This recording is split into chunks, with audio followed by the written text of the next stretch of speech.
Sudan's Heglig oil field, briefly occupied by South Sudan, is now ready to resume crude oil production. But the issues that led the two countries to conflict here are far from resolved. On Wednesday, the UN Security Council called on both sides to fully withdraw from contested border regions, stop fighting, and get back to the negotiating table. The current conflict between Sudan and South Sudan is on the verge of becoming a full-scale and sustained war. It poses a clear and present threat to international peace and security.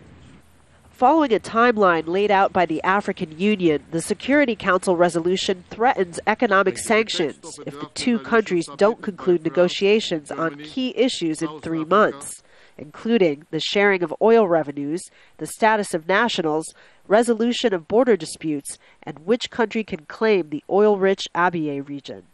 South Sudan joined the United Nations last year after gaining its independence from Sudan, putting an end to nearly 4 decades of conflict.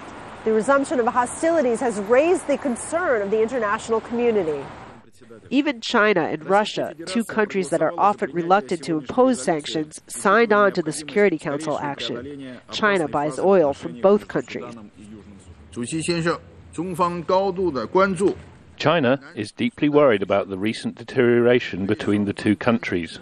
We hope the two countries stick to the path of peace and put an immediate end to all hostilities and violence. The resolution also strongly urges Sudan and the SPLM North militia to allow humanitarian access to Blue Nile and South Kordofan states, where civilian populations have suffered.